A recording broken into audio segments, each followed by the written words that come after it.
დღეს ძალიან უცნაური ერთი შეხედვით და ორი შეხედვით და სამი შეხედვით და თუ გნებავთ 10 შეხედვით უცნაური ვიდეო ბლოგი უნდა მქონდეს. რომელსაც დავიწყებ ერთი ვიდეოს ჩვენებით, რომელიც შემოვხვდა და სულაც არ ვაპირებდი ამის გახსენებას, არ გამახსენდებოდა რომ არ შემომხვედროდა.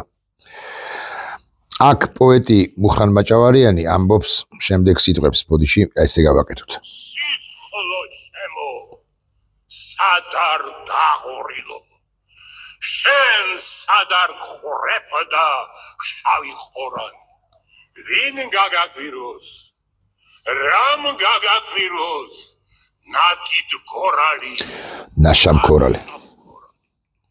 შენ სისხლო ჩემო, შენი ღვაწლი რამას, აქ ამოდეს კი მოახწია, ზედის ხოველი, ხანსა, ვარძია და ისიც რაც კერს წარუტაცია.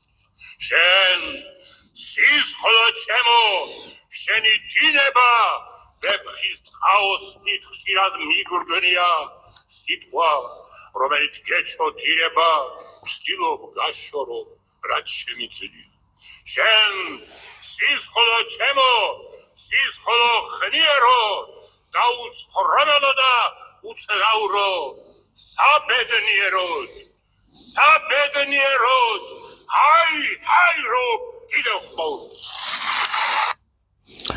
საბედნიეროდ ეს ჩვენი სისხლი ჰაი რომ კიდევ ხმაურობს.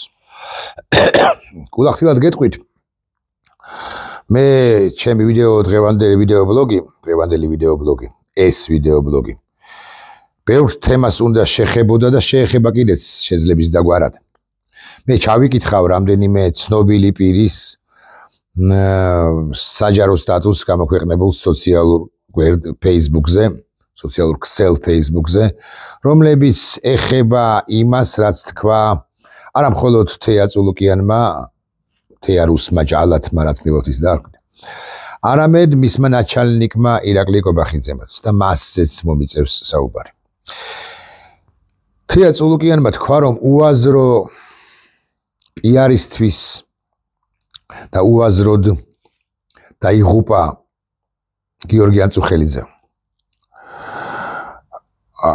ერთის მხრივ ჩვენ რასაკვირველი არ უნდა ვსდიოთ ამათ და დამეტანი პატივია მათთვის, ასე ყოველ მათ უგვან სიტყვაზე გამოკიდება და გაკრიტიკება, აგდება და მათი ლანძღვა პირდაპირ მნიშვნელობით. ხო, უაზრობაა, იმიტომ რომ ესენი ხომ ყოველ დღე ფსკერს ხრეტენ. წინა დღეს რაც თქვეს, იმაზე უარესს ამბობენ. მაგრამ მეორე მხრივ ურეაგიროდ დატოვებაც ალბათ მაინც არ შეიძლება, იმიტომ რომ ბევრს შესაძლოა დარჩეს შთაბეჭდილება, რომ ჩვენ შევარჩინეთ, პირდაპირ მნიშვნელობით შევარჩინეთ ქართველ რუსებს, ქართულ გვარიან რუსებს, ის უგვანობები და ღალატი, რომლითაც ისინი გამოირჩევიან დღიდან დღემდე, ყოველ შემდეგ დღეს უარეს და უარეს სჩადიან.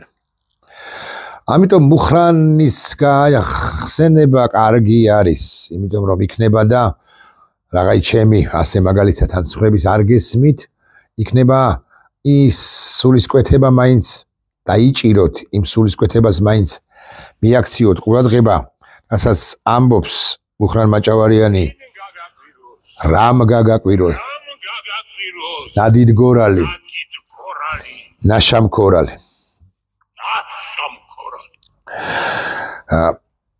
ეს სულისკვეთება მაინც დაიჭიროთ იმ მოქალაქეებმა, ვისაც გიყვართ პოეზია, ან გიყვარდათ კონკრეტულად გიყვარდათ მუხრან მაჭავარიანი.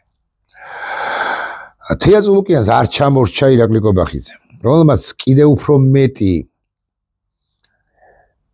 უფრო მძიმე საშინელება თქვა. მან თქვა, რომ არა თუ ვეთანხმებიო წულუკიანსო, არამედ საერთოდაც სააკაშვილმა დაიწყო ომი. ამით ამ განცხადებით საქართველოს de facto ხელისუფლებამ პირდაპირ მნიშვნელობით კიდევ ერთხელ უღალატა სახელმწიფოებრივ ინტერესებს და ოდესმე სამშობლოს ღალატის მუხლი რომ შემოაქვთ თავად ეს განცხადებაც კი იქნება საკმარისი ეს პოლიტიკა და ეს განცხადებაც კი იქნება საკმარისი საიმისოდ რომ სწორედ ამ მუხლით გასამართლდეს ნებისმიერი ვინც ამ ყველაფერს ეთანხმებოდა ან ეთანხმება ან ამბობს ან აპირებს რომ თქვას ნებისმიერი პოლიტიკოსად წოდებული ბანდიტი ანუ კობახიძე პირველ ყოვლისა ცხადია ივანიშვილი კობახიძე წულუკიანი სხვები და სხვები საშინელება ამის თქმა სხვა თვალსაზრისითაც უპირველეს ყოვლისა ახლა მიუმართავ დევნილებს აფხაზეთიდან და დევნილებს ცხინვალის რეგიონიდან მეგობრებო კარგად უნდა გაიგოთ რომ იმ შემთხვევაშიც კი თუ ასე სახელდებით მიზანმიმართულად და აქცენტირებულად მხოლოდ მიხეილ სააკაშვილზე და მიხეილ სააკაშვილის ხელისუფლებაზე ისაუბრებს არსებული ბანდა ეს სულაც არ ნიშნავს იმას რომ ქვეყანას დამოუკიდებელ საქართველოს პასუხისმგებლობა როგორც ასეთი ასწდება მიხეილ სააკაშვილი იმ ხანათ ან 2008 წელს იყო კანონიერად არჩეული მაღალი ლეგიტიმაციის ხელისუფალი და რაღაცა მაღალი ლეგიტიმაციის ხელისუფალი იყო ანუ ჩვენი ხმა მას ჰქონდა ჩვენი ნდობა მას ჰქონდა მისი ნებისმიერი ქმედება იყო შესაბამისად მხარდაჭერილ ლეგიტიმაცია მიღებული ქართული საზოგადოების მხრიდან ამიტომ ასე მიხეილ სააკაშვილის თუ სხვათა დადანაშაულება მხოლოდ მათი დადანაშაულება არ გამოვა პასუხისმგებლობა გადმოვრცელდება ქართულ საზოგადოებაზე და შესაბამისად ქართულ სახელმწიფოზე ეს კი მეტად საშიში ამბავია ჩვენი სახელმწიფოს განვითარებისათვის ეს ნიშნავს იმას რომ არა მაინც და მაინც ევროპული ქვეყნები მაგრამ შესაძლოა სხვა სივრცის აზიური აფრიკული ან ლათინოამერიკული სახელმწიფოები ერთმანეთის მიყოლებით დაანგრევენ არაღიარების პოლიტიკას ხო ვინმე მეტყვის იქნება და ეს არის ბიზნა ივანიშვილის მიზანიო და მეც მაინც და მაინც კი არ გავემიჯნები ამ ვინმეს კი არ უარყოფ ამას არაღიარების პოლიტიკა თავისთავად არ არსებობს არაღიარების პოლიტიკა არის ჩვენი საგარეო საქმეთა სამინისტრო ამათი თუნდაც საგარეო საქმეთა სამინისტროს ძალისხმევის შედეგი ოღონდ დაფუძნებული არის ის სამართლიან და სამართლებრივ პრინციპებზეც თუ გამოვა ან აღმოჩნდება რომ თავად რუსეთის მიერ დაჩაგრული მხარე ოკუპირებული ქვეყანა ამბობს რომ ოკუპაციაში მე ვარ დამნაშავეო სავსებით სამართლიანად ამაწნა სილა რუსეთმა როცა ეს სილა ამაწნაო ამას ამბობს რა გინდა რა არგუმენტით რა გინდა რა დემაგოგიით რა გინდა რა უაზრო სიტყვების მოშველიებით არგუმენტების მოშველიებით ამ შემთხვევაში თავდაპირველად ლათინური ამერიკის მაღალი ალბათობით სახელმწიფოები და სხვები დაიწყებენ დაანგრევენ არაღიარების პოლიტიკას და დაიწყებენ აფხაზეთისა და ცხინვალის რეგიონის აღიარებას დამოუკიდებელ სახელმწიფოებად აღიარებას მით უფრო დღევანდელ ქაოტურ სოფლიოში როცა ღმერთმა უწყის როგორ დასრულდება არა მხოლოდ უკრაინის კონფლიქტი შერჩება თუ არა რუსეთს ის ტერიტორიები რომლებიც მან დაიპყრო და კიდევ სხვა ტერიტორიები არამედ მაგალითად როგორ გადაწყდება ტაივანის საკითხი და კიდევ უამრავი ნაღმჩადებული კონფლიქტი როგორ მოყვარახჭინდება მოგვარდება როგორ გაგრძელდება თუნდაც ასე ვიტყვი რომლებიც არის სოფლიოში ხო და კობახიძისა და წულუკიანის რეალურად კი ბიზნა ივანიშვილის ეს განაცხადი რომ საქართველოს სააკაშვილმა ანუ საქართველოს იმიტომ კი ტოლობის ნიშანია სულაც არ არის ტოლობის ნიშანი უბრალოდ ლეგიტიმურ ხელისუფლებას წარმოადგენს უყურეთ სხვანაირად ავხსნი 29 ნოემბერს ირაკლი კობახიძემ განაცხადა რომ საქართველოს აჩერებს ევროკავშირთან მოლაპარაკებებს ეს არ არის ჩვენი არჩევანი ქართველი ხალხისა მაგრამ ეს საქართველოს არჩევანად ითვლება რამდენადაც ლეგიტიმურად წოდებულმა ხელისუფლებამ ის კი არ არის ლეგიტიმური მაგრამ აი ძალაუფლების კვერთხი მას უპყრია ხელთ მიიღო ამგვარი გადაწყვეტილება. შესაბამისად, ევროპული სტრუქტურები ჩვენთან აღარ ურთიერთობენ, იმიტომ რომ ძალაუფლების კვერთხი, ვისაც უპყრია ხელთ, ანუ ბიზინა ივანიშვილს და მის კლანს, მათ გადაწყვეტილებას გინდა არ გინდა იზიარებენ, იმიტომ რომ კაბინეტებში, მინისტრების კაბინეტებში თუ დეპუტატების სავარძლებში მოკალათებულნი არიან სწორედ ბანდიტები და არა ისინი, ვინც ევროინტეგრაციის მომხრეა. შესაბამისად, წლები რომ გაივლის ან გარკვეული ხანი რომ გამოხდება, გადაწყვეტილება ევროინტეგრაციის აღდგენის თაობაზე იქნება პროცესის აღდგენის თაობაზე იქნება ხელახლა მისაღები. და ვერავინ ვერ დაასაბუთებს, რომ საქართველოს არ ჰქონდა გაჩერებული ევროინტეგრაციის პროცესი. და პასუხისმგებლობა კი ეკისრება რასაკვირველი ანტოლობის ნიშანია, გინდა არ გინდა de facto ხელისუფლებასა და საქართველოს შორის. პასუხისმგებლობა დაეკისრება რასაკვირველია ამ პოლიტიკურ არსებულ ბანდა ძალას. სუსტად ასევეა სააკაშვილთან მიმართებაში.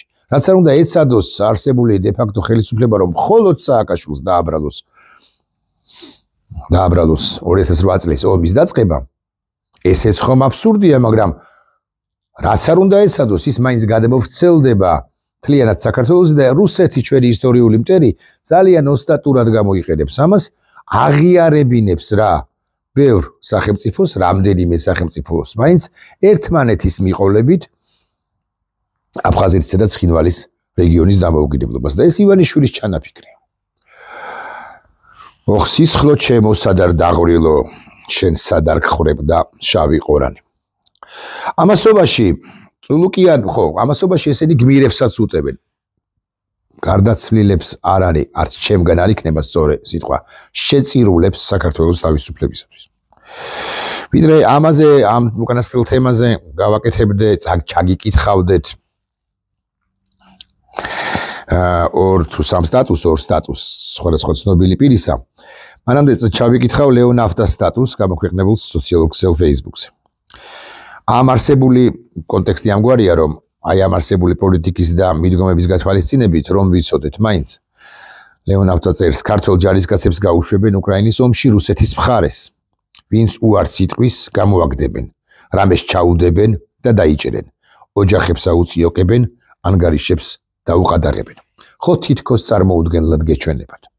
მაგრამ როდესაც საქართველო არის არამხოლოდ არა თუ ვასალი, არამედ შემადგენელი ნაწილი გუბერნია რუსეთისა, სუსტად ისეთივე როგორიც არის ბელარუსი, დიახ, ქართველ ახალგაზრდებს რუსეთი გაიწვევს, ან სხვაგვარად ჩამოვაყალიბოთ, ბიზინა ივანიშვილს დაავალდებულებს ვლადიმირ პუტინი, რომ 1 თუ 5 ასეული გაუშვას უკრაინის ფრონტზე, უკრაინელების წინააღმდეგ ბრძოლაში და რატომ იცით დამატებით?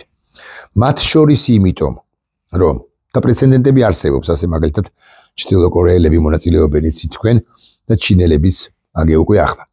და მათ შორის იმიტომ, რომ რუსეთმა წარმოაჩინოს, რომ არსებობს ორი რუსეთი. ორი რუსეთი არ არსებობს, ორი საქართველო. ერთი, რომელიც უკრაინის მხარეს იბრძვის, უხეშად ქართული ლეგიონი და არა მხოლოდ ქართული ლეგიონი, ანუ ის ბიჭები, რომლებიც არიან და რომლებმაც დიდი დანაკარგები ნახეს. და არსებობს მეორე საქართველო, რომელიც აი ამ ბიჭებს ებრძვის. პრორუსული საქართველო უკრაინის ფრონტზე და პროუკრაინული საქართველო უკრაინის ფრონტზე. და სულაც არ არის უკეთესი, ან უმრავლესი საქართველო, რომელიც უკრაინის მხარეს იბრძვის. იქ და 3000-მდე ჯარისკაცია დაახლოებით ჩვენი, 3000-ზე მეტი ჯარისკაცი უნდა გაიწვიოს რუსეთმა საქართველოსდან საკუთარ სამსახურში, რომ მოხდეს ეს შეტაკება ქართველსა და ქართველს შორის. იქ პირდაპირ მნიშვნელობით შეტაკება ერთ რომელიმე ფრონტის ხაზზე. ან კონცეპტუალური შეტაკება, ამას საკაიფო კარგადაც გააპიარებენ მე, რომ ქართველები იბრძვიან უკრაინის წინააღმდეგ. ეხა დაუბრუნდეთ გიორგი აწუხელიძეს. ლევან ბერძენიშვილი წერს: დიდი გმირის გიორგი აწუხელიძის ვიღაცის პიარისთვის უაზროდ შეწირულად გამოცხადებით თეატრულუკიანმა მთელი საქართველოს შეურაცხყო. არა, მან მეტიც მოახერხა მთელ კაცობრიობას გააწნა სილა, ვინაიდან ღირსება და გმირობა ჩვენი სახეობის Homo sapiens-ის არსებობის ერთ-ერთი გამართლებაა. რა საკვირველია. Homo sapiens-ად იწოდება ის Homo sapiens-ი, ვისაც აქვს ღირსება და შეუძლია გმირობა. ამ ბოროტი ქალბატონის სულგერის პირით ქვეყნის მთავარმა ჩარჩმა და ბიძინა ივანიშვილი სწორედაც რომ ჩარჩია, ლაჩრობისა და აბა ომი გინდას აპოლოგეტმა ბიძინა ივანიშვილმა ახლა უკვე გმირობას წარუდგინა პრეტენზია. როგორ არ გავიხსენოთ ჩვენი უკვდავი გენიის სიტყვები. თქვენ ვაჭარნი ჯაბანნი ხართ, ომისაცა უმეცარნი. გავიხსენოთ სანამ გველის ენა რუსთაველსაც მისწვდება და მისწვდება. მე არ ვიცი როგორ მოახდენს რევიზიას ვეფხისტყაოსნისა მონიტორინგს თეაზულუკიანი ოდესმე. იაგო კაჭკაჭიშვილი მეორე პატრიოტი კაცი, უკვე ორი ლეო ნაფტა და ლევან ბერძენიშვილი ვახსენე, ახლა მეორე თუ მესამე პატრიოტი კაცი ცოტა ვრცელი სტატუსია უნდა მომისმინოთ. ახლა რასაც ვიტყვი პატრიოტიზმის კონტექსტს ეხება, თუმცა შეიძლება განზოგადდეს კიდეც, წერს იაგო. ადამიანი თავს წირავს მაშინ, როდესაც სხვა გზები უძლურია მიზნის მისაღწევად. კი თავგანწირვა უღონობის კომპენსაციაა, ოღონდ ღირსეული კომპენსაცია, რომელსაც იმხელა სიმბოლური დატვირთვა აქვს, რომ მომავალი გამარჯვების საწინდრად შეიძლება იქცეს. მთლიან მნიშვნელოვანი ქართული ლიტერატურული ძეგლები ამის თვალსაჩინოებაა ვეფხისტყაოსანიც, ამის თვალსაჩინოებაა გურამიშვილიც, ბარათაშვილიც, ვაჟა-ფშაველაც, სხვებიც და სხვებიც. ხო, საბოლოო ჯამში რა უნდოდა ეხლა? რა უნდოდა ალუდა ქეთელაურს? რატომ წავიდა თემის წინააღმდეგ? ან მეორე თემსაც წადია იმას იქმს თავის თემობის წესითა. ასე ხო არ უნდა ყოფილიყო, თემსაც ეწადა ის არ უნდა გაეკეთებინა თავის თემობის წესითა თუ ერთ და თუ მეორე გენიალურ პოემაში. საწინდრად შეიძლება გადაიქცეს, სწორედ ამიტომაა თავგანწირვა გმირობის ტოლფასი. თუმცა უძლურებას სხვა კომპენსაციაც შეიძლება ჰქონდეს, მოძალადის მიმართ მორჩილება, დაქვემდებარება ან კიდევ უფრო უარესი. მტრის სამსახურში ჩადგობა, მისთვის სიამოვნების მინიჭება. თეაწულუკიანი და ირაკლი კობახიძე, ბიძინა ივანიშვილი სწორედაც რომ სიამოვნებას ანიჭებენ მტერს. რამდენი გმირი ახსოვს საქართველოს ისტორიას, თუმცა სამწუხაროდ მტრის სამსახურში ჩამდგარი რამდენი შეშინებული ქართველიც. ყორღანაშვილს ქარაფიდან ხელი ჰკრეს და გადაფრინდა. საჩინო ბარათაშვილი. ამ ყველაფერს ჩანართებს რო ვაკეთებ, ჩემი ჩანართებია, ეს იაგოს ტექსტი არის, მაგრამ ამასაც გულისხმობს იაგო. ის აგრძელებს, წულუკიანის ლოგიკით 9 აპრილს დაღუპული ადამიანების უაზროდ შეწირულნი არიან, ხო ასე გამოდის, ხო? იმიტომ რას გადიოდნენ, ეხლა ნახეთ ამასაც ამბობს იაგო. რადგან სრულიად წარმოუდგენელი იყო, ისინი შეერაღებულ და დაგეშჩილ რუს ზომბებს გამკლავებოდნენ. ამ რუდე ლოგიკას თუ გავაგრძელებთ, უკეთესი იქნებოდა 9 აპრილის მონაწილეების სახლში დარჩენილიყვნენ, აქ მე ვიხმარდი სიტყვას დატეულიყვნენ და აერიდებინათ საშინელი სიკვდილი. ხო, რას მიდიოდა თამარ ჭოველიძე საბოლოო ჯამში? გამეცით პასუხი, აბა. უაზრო მსხვერპლია ვიღაცის, გამსახურდიას კოსტავას თუ სხვათა პიარს შეეწირდნენ ისინი. ამაზე მოვიდა მე გამსახურდიაო ვინმე იტყვის და წულუკიანის სებრი და ბჭყალებში რა თქმა უნდა მართალიც იქნება. არა, მართალი არ იქნება, მტყუარი იქნება კიდევ ერთხელ, მაგრამ ესე ავხსნი რომ უფრო კარგად იყოს გაგებული თქვენს მიერ. აგრძელებს იაგო. როდესაც სამშობლოს ინტერესებს ეხება საქმე, უაზრო მსხვერპლის ბჭყალებში ცნება ოქსიმორონია, ანუ უაზრობა. პატრიოტიზმის ღირებულების გადმოსახედიდან, თუმცა ადეკვატური მონობისა და მორჩილების პერსპექტივის გათვალისწინებით. ქართული ოცნება დღეს არ ირჩევს გმირებს. ეს არის პირველი ხელისუფლება საქართველოს 3000 წლოვანი ისტორიის მანძილზე, რომელიც ემიჯნება გმირებს და რომელიც გმობს გმირებს. დიახ, აი ყველაზე უარესი ხელისუფალიც კი წარმოიდგინეთ ნებისმიერ საუკუნეში. მე-20 საუკუნეში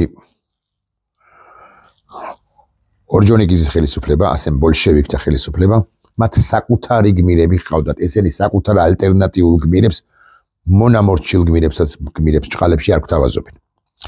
ანუ იაგო წერს ვაგზელებ. ქართული ოცნება დღეს არ ირჩევს გმირებს, ის ირჩევს მორჩილებას, რომლებსაც მტრისთვის ქართულ სუფრაზე ელარჯის გაწელვით მომსახურება მოეთხოვებათ.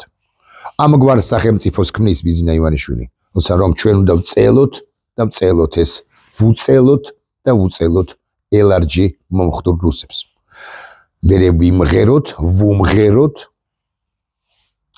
ამასთან ჩავუხტეთ მუხრან ბატონსა კი არ ვუმღეროთ მაინც და მაინც, იმიტომ რომ თემან თუ ვინმე თარგმანი მოგთხოვა ცოტა რთული სათარგმნის ან რთულად გასაგები იქნება მათთვის და საწყენით შესაძლოა. არამედ უნდა ვუმღეროთ უღეშად ტრულაილას ფული რა თუნდა ალბათ ამას ასწდებიან, მაგრამ რას ვერჩი?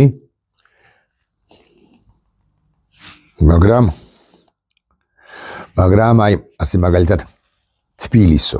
რას არ ვერჩი? ცხადია, მაგრამ ეს ესეთი საბჭოეთში პოპულარული მე უკვე რუსულად ნათარგმანები ტექსტის იყო, სიმღერაც არის. ოღონდ არ ვერჩი, არ ვაკნინებ. რაღაცასთან შედარებით მე ასე ხარისხოვანია, იმასთან შედარებით რაც ჩვენ მართლა გვიყვარს და რაც მართლა ფასეულია. მთავარი ამბავი კი ისევ და ისევ ის არის, რომ კარგად უნდა გავისიგრძეგანოთ და პირველ ყოვლისა თქვენ დევნილებო უნდა გაისიგრძეგანოთ ერთი რამ. თქვენ სახლკარში თქვენ ვერ ბრუნდებით. სიმე რეალობას გეუბნებით. აი სულ რომ შეიცვალოს ბიზინა ივანიშვილის ხელისუფლება, ხვალვე იოლად ვერ დავბრუნდებით, ვერ დაბრუნდებით თქვენ. უამრავი ფაქტორია. ძალიან ბევრი რეპარაციის, ვინ გადაგიხდით კომპენსაციას, რა ფული იქნება საერთოდ, რა ინვესტიციები იქნება, როგორ მოყვარახჭინდება, მოგვარდება ცალკეული დაჯგუფებების პრობლემები აფხაზეთში, ძალისმიერი მეთოდით თუ ეგრეთ წოდებული მოლაპარაკებით, რატომ მოლაპარაკებით, ან რატომ ძალისმიერი მეთოდებით და ასე შემდეგ. გაჭირდება ვაღიარებ ამას გულახდილი რო ვიყო და ეხლა ცრუ დაპირება რომ არ მოგცეთ იმის თაობაზე რომ თქვენ ხელისუფლება შეიცვლება თუ არა მაზეგ დაბრუნდებით თქვენსავე სახლებში. როგორ უნდა იცხოვროთ პენსიას ვინ აძლევს თქვენს ოჯახის წევრს რომელიც დაბრუნდა ოჩამჩირეში თუ სოხუმში, გაგრაში თუ ბიჭვინთაში, გალში. ჭანდაცვას ვინ უზრუნველყოფს. ეს იქნება რთული. მაგრამ კიდევ ამაზე უარესიც არსებობს. ამაზე უარესი არის ის, რომ მთელი მსოფლიო რომ არ აღიარებს 3-4 ქვეყნის გარდა აფხაზეთსა და ცხინვალის რეგიონს, ახლა დომინოს პრინციპით თუ ასე გაგრძელდა დაიწყება მათი აღიარების პოლიტიკა. და იქნება და ივანიშვილს ეს უნდა მეთქი კიდევ ერთხელ გავიმეორებ, რომ ამ რუსული გეგმის თანახმად აფხაზეთი და ცხინვალის რეგიონი გამოეყოს მართლაც საქართველოს და მერე ვისაუბროთ იმაზე, რომ აი კონფედერაციით კი შემოგვიერთდებიან, რაც ასევე ტყუილია, იმიტომ რომ რუსეთი, რასაც არ უნდა გპირდებოდეს დღეს, ხვალ აუცილებლად დაგაღალატებს, აუცილებლად გადაგაგდებს, მოგატყუებს, გაგაცურებს. ეს არის ერთი ამბავი. მეორე ამბავი არის ის, რაც დაწერა ლეონავტამ. დევნილებსაც ეხება და არადევნილებსაც ეხება. რუსეთს მე შევავსებ უბრალოდ ლეონავტამ დაწერა ამგვარად, რომ ჩვენს ჯარისკაცებს, ჩვენ ახალგაზრდებს წაასხამენო უკრაინის ფრონტზე. სუსტად ისე, როგორც რუსეთს საყოველთაო მობილიზაცია აუცილებლად ექნება გამოსაცხადებელი და არა მხოლოდ საყოველთაო მობილიზაცია საკუთრივ რუსეთის ტერიტორიაზე შიგნით, არამედ ბელარუსელ ჯარისკაცებსაც კი მოიხმობს და მოიმხრობს და გაუშვებს, გაყრის, გადევნის უკრაინის ფრონტზე. იმიტომ რომ რუსეთს უჭირს. მაგრამ ჩვენთან მიმართებაში ამგვარი პოლიტიკის გაგრძელების შემთხვევაში კიდევ უფრო უარესი გველის ჩვენ. რუსეთს კონცეპტუალურად უნდა, რომ ქართული ლეგიონის და არა მხოლოდ ქართული ლეგიონის იქ სხვადასხვა მცირე, შედარებით მცირე ლეგიონებიცაა, მათი საპირწონე ქართული ბატალიონ ლეგიონის შექმნას უკრაინის ფრონტზე, რომ ათქვას, რომ ამ მამულაშვილს ებრძვის ეს მამულაშვილი. ამ ქურაზბედიანს ებრძვის ეს ქურაზბედიანი. ამ ქუფარაშვილს ებრძვის ეს ქუფარაშვილი. ეხლა ეს ორი უკანასკნელი გვარი მაინც და მაინც გავრცელებული და ისე გავრცელებული არ არის, როგორც მამულაშვილის გვარი, ამიტომ გავცდეთ თუ გნებავთ ამ გვარებს.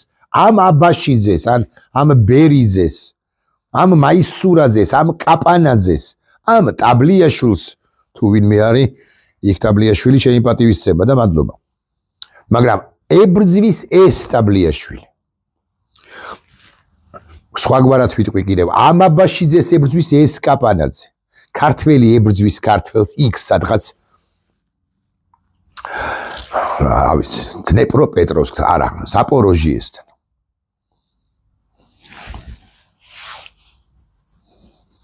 ორი საქართველო არსებობს. მე აქ უნდა გადმოვცელდეს ეს ამბავი. ერთნი იტყვიან, რომ რა ეკნათ ახალგაზრდებს, რომლებიც რუსეთის სამსახურში არიან და ოფიციოზმა რუსეთთან გააფორმა ახალი ხელშეკრულება, გეორგიევსკის ახალი ხელშეკრულება, რომელშიც ეწერა, რომ თავდაცვისა და უსაფრთხოების საკითხებში უსაფრთხოება თანამშრომლობთ თავდაცვისა და უსაფრთხოების საკითხებში, რაც გულისხმობდა. ხოლო მეორენი იტყვია, რომ ჩვენ ხო გეუბნებოდით, რომ ესე იქნებოდა და აქაც ჯახი ხდება შემდეგი. მტერია ბიძინა ივანიშვილი.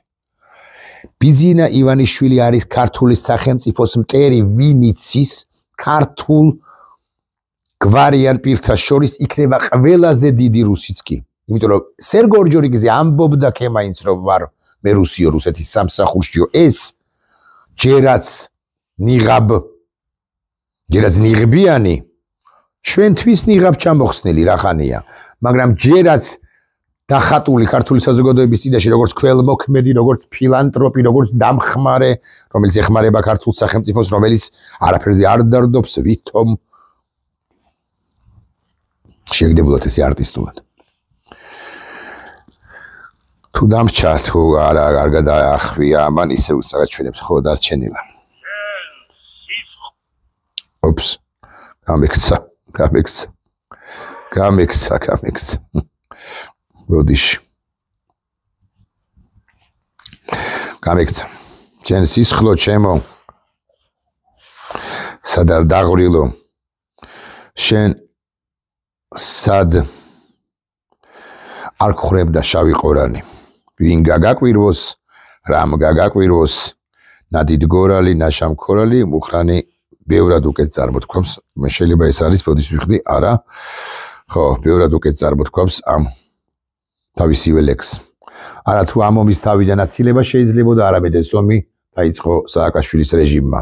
სააკაშვილის რეჟიმმა, ანუ საქართველომ ასე გამოსდის ირაკლი კობახიძე რუსს, რაც ჩვენი ქვეყნისთვის არის სრული ხარაკირი.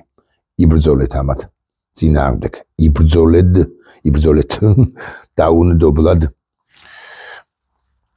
და ისიც გაისიგრძე განეთ რომ თუ ჩვენ დავმარცხდებით, ჩვენი შვილები უბრალოდ საქართველოში ვეღარ იქნებიან. ნახვამდის.